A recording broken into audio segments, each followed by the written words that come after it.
Thugla amháin de áit le éróid the ná sa hell na Hafraice, díreach faoi ganimhlach an Sahara.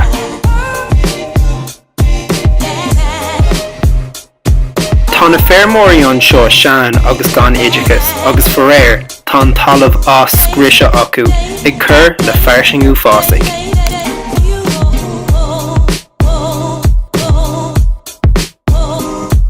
Níl an talamh feirmóireachta á ruthlú acu agus tá an talamh mar sin ag ritheacht amach as cothaithe.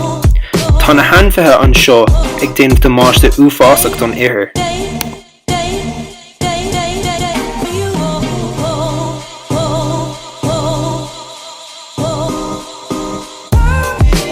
Réigiún eile le éróid the ná Amazon na Brazíle.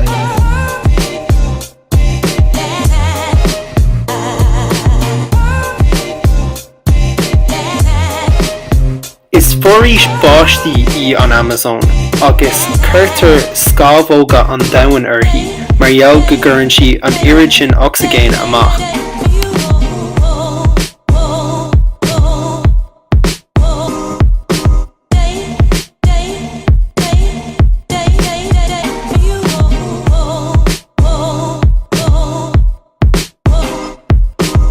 Tá flóra agus fána uathúil ina gcónaí anseo, ach foréir tá go leor daoine ag ghearradh an aimimid atá isteach san Amazon a úsáid mar throscan agus tá sé seo ag cur go mór le fairsingiú fásaigh freisin. Samplaí don aimimid atá mhaigh-chomhlachtaí ná an crán rubéir agus mahagania.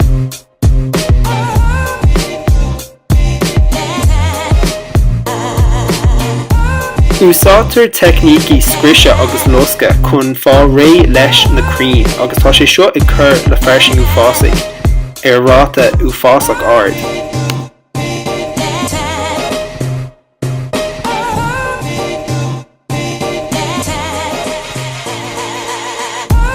Sampla de réigiún le éróid feastartha ná an bheanmhuir san Eorop. I measc na dírithe atá san áit seo tá an Spáin, an Iodál, an Ranc, an Chraig agus an Turc.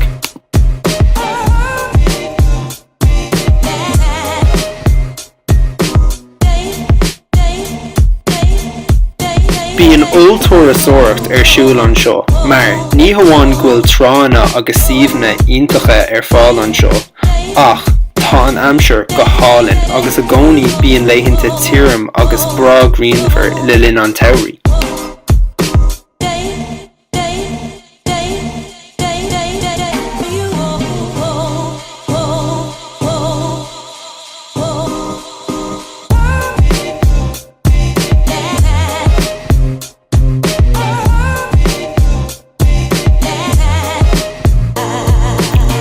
Tógtar Óstán agus Árasán anseo le haghaidh daoine ar a léitheannta saoire, agus eitilíonn Ryanair agus Aer Lingus mhaith baile atá clia chuig na háiteanna seo a log.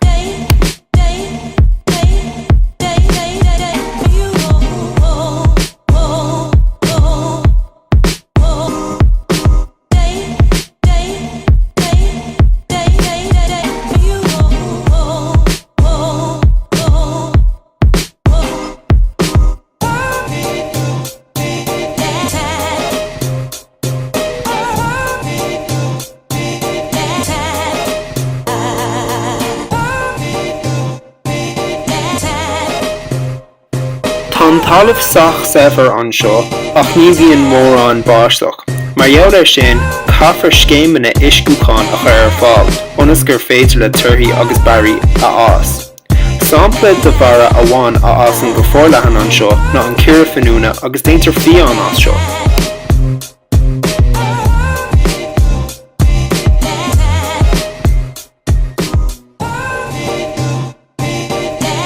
Réigiún amháin le héireoid mhóirich ná an críoch Lochlin san Eorop.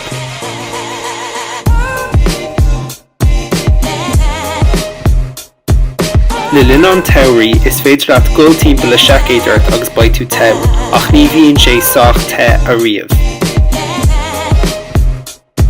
Fástar plandaí anseo ceart go leor, ach fós le linn an tsamhraí bíonn lochanna lán le leachmhair.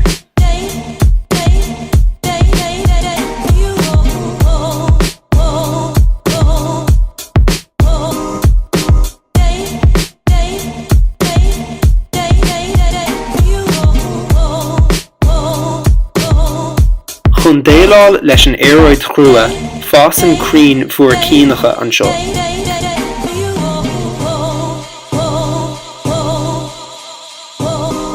Le linn an gheimhre, bhíonn beag nach 4 uair fichead go dúrchadais mar gheall go bhfuil an domhan ar Uillinn, agus níl teangmháil ag an áit le taitneamh na Gréine. Tá sámach fós ina chónaí an seo, agus bíonn an sámach a gcuil timpeall le na Réine agus le na Husky, na cairde is fearr leis.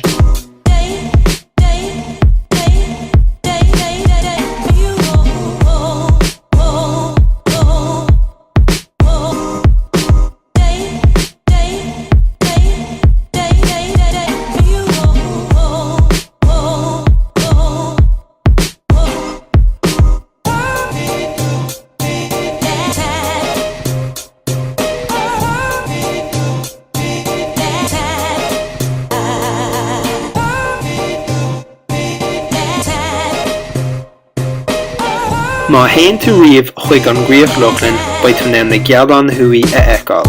Ní tharlaíonn sé seo ach timpeall ar an gcearcail ardach.